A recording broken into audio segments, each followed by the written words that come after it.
Olá, pessoal, vamos começar nossa aula, que hoje é sobre o verbo dare to be, que é o verbo haver ou existir em português. O verbo dare to be em inglês, olha só, eu preciso dessas duas palavras, na verdade, né? O verbo to be, que aí está no infinitivo, e o there, que é uma palavra que você já deve conhecer, que significa aí ou lá. Só que veja bem, nós precisamos usar a palavra there mais o verbo to be. Então, você esquece do significado do there como aí ou lá, tá ok? Agora, você vai focar nessas duas palavras, ou seja, quando está conjugado, são apenas duas palavras. Então, a gente também pode ter outras formas do verbo haver ou existir com mais palavras. Daqui a pouco eu vou mostrar para vocês também esta configuração aí de mais palavras para formar outros verbos, outras formas verbais do verbo haver ou existir. Primeiro vamos começar com o presente, que é there is para o singular, there is a boy outside.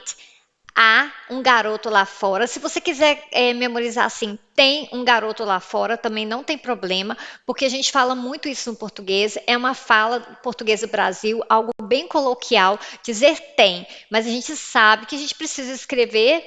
Quando a gente for escrever, a gente precisa escrever a, não é verdade? Dependendo aí da forma, né, do registro, se é muito formal, a gente tem que escrever a.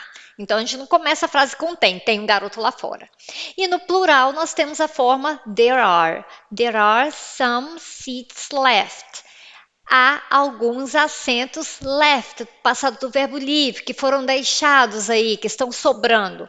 Então, as duas formas, anota aí, there is para o singular e there are para o plural. Lembrando que essas duas formas são as formas do verbo haver no presente.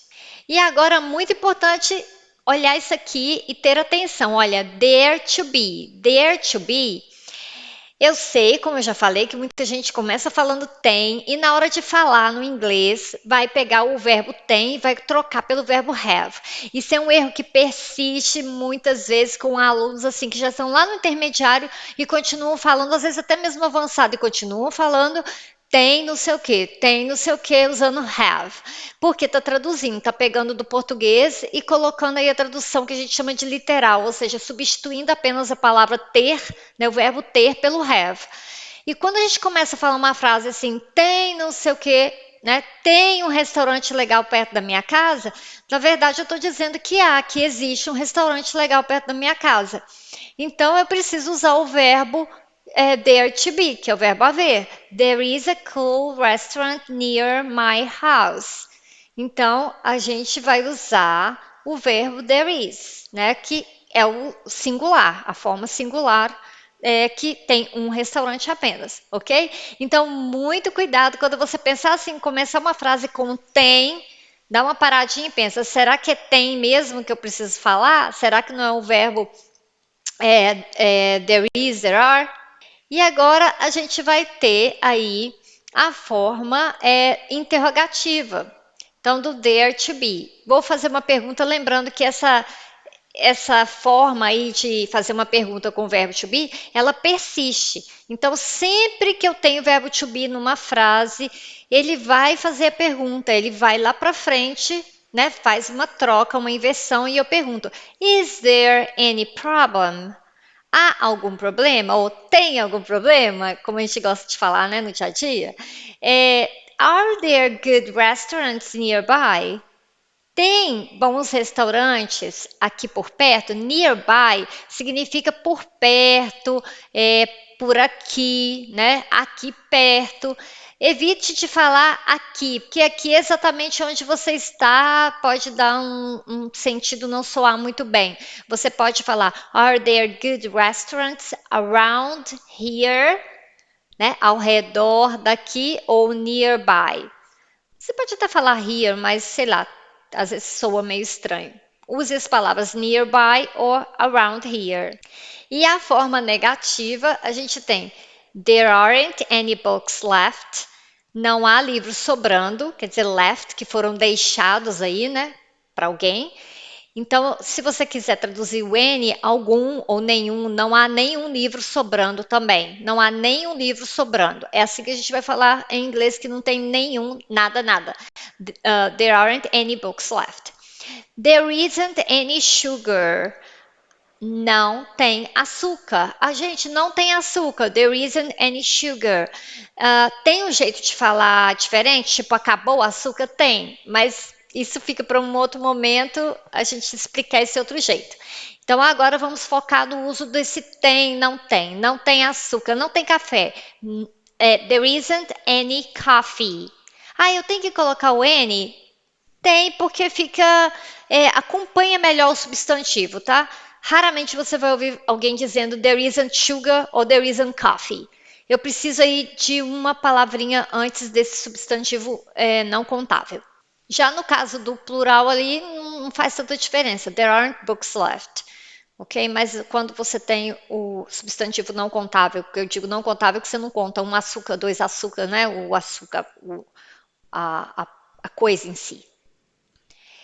E agora a gente vai ver o there to be no past, no passado. A forma singular é there was. Lembra que o passado de is é was e o passado de are é were. Então é só você fazer a troca. O there permanece. There was a student talking. Havia ou tinha um aluno ou aluna conversando. There were 10 students talking. Então tinha 10 alunos conversando, falando. A gente usa tinha, mas vamos lá. Havia 10 alunos conversando. Então, esta é a forma do passado simple past do verbo there to be. Só trocar aí o verbo to be para o passado. E aí nós vamos fazer perguntas, questions, com o verbo no passado. Were there many people at the party? Havia muita gente na festa? Tinha muita gente na festa? Começou a perguntar com tinha não sei o quê. Lembra? Were there, se for plural. E was there, se for singular. Was there a charger here? Havia ou tinha um carregador aqui? Então, você está apontando para o lugar e perguntando: tinha um carregador aqui? Ou tinha um carregador aqui nessa sala, nesse escritório? Na negativa, there weren't many people at the party. Não havia muitas pessoas na festa. There wasn't any food in the house. Não havia comida na casa. Então você quer falar, não tinha comida na casa. There wasn't any food in the house. Então, agora um testezinho para você colocar aqui as formas do presente, do present e past com there to be. Como que vai ficar essa question no presente e a question no past? E a parte aí, a segunda, né? A segunda parte é negativa, o present e o past. Muita atenção aí para vocês olharem. Na primeira pergunta, né? A primeira questão é uma question. Eu tenho a car. É apenas uma coisa, a car. Na segunda, eu já tenho 5 folders. Então, plural. A car in front of the house, 5 folders in the office. Dá uma pausa aí se você precisar de mais tempo para poder resolver e eu já vou mostrar a resposta. Então, a resposta. No presente, eu vou perguntar: Is there a car in front of the house? Tem um carro na frente da casa? Se for no past, was there a car in front of the house? E se eu estiver perguntando o seguinte, na verdade, perguntando não, negando, né? A questão seguinte, na negativa, a gente tem que falar aren't, porque são 5 folders. O que são folders? São pastas, né? Então, não tem 5 pastas no escritório. Tá? Você vai falar, there aren't 5 folders in the office. Então, negativo, plural, a gente vai ter que colocar there weren't. Então, presente, there aren't. Passado, there weren't. É uma negativa e a gente está falando de 5 folders. Então, atenção aqui. Abreviamos there is, que fica there is, mas não abreviamos there are, there was ou there were. Se aparecer abreviado, alguém abreviar, é uma coisa assim muito estranha de acontecer, tá? Mas a gente não abrevia, a gramática não fala para abreviar. Se abreviar está errado e normalmente as pessoas não abreviam, porque para falar até fica estranho, né? Mas pode acontecer de você ver em algum lugar alguém que está escrevendo mal. E atenção ao fato de que nós abreviamos quando falamos. Então, a abreviação é uma marca da oralidade. Quando a gente escreve, pode até abreviar. Você vai escrever um bilhetinho para alguém, você vai mandar uma mensagem de texto. Ok, mas se você for escrever um e-mail, né, um e-mail corporativo, ou um e-mail mais formal, ou um documento, ou fazer uma redação na escola, se a gente abreviar, o professor dá errado e a gente perde ponto, tá? Então perde ponto se abreviar. E aqui as outras formas verbais do there to be. There will be, que é futuro, there will be. There would be, que é o conditional. Então, primeiro, futuro, haverá. E o conditional, haveria. There have been many mistakes. Tem havido muitos erros. Ou você pode também falar que houve, né? E there has been a problem. Tem havido um problema, ou houve um problema. Então, tem um motivo pelo qual a gente usa o present perfect, que é uma outra história, uma outra aula, mas aqui existe também a forma do present perfect com there to be, ok? Na verdade, o there to be no present perfect, o contrário.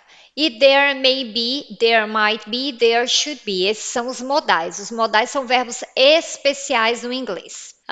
Então, pode haver, poderia haver. Lembra que o may, a probabilidade é mais forte, então pode haver. E might, mais fraca. Poderia haver e there should be, deveria haver. There should be more people learning English. Deveria haver mais pessoas aprendendo inglês. It's very important, é muito importante. Então é isso, pessoal. Eu finalizo aqui a nossa aula do Dare to Be. Espero que vocês tenham aprendido bastante. E agora é fazer frases e começar a usar e começar a se monitorar. Aí, se você está falando, só tem nas suas frases usando have. Comece a usar o verbo dare to be, ok? So see you in the next class or video.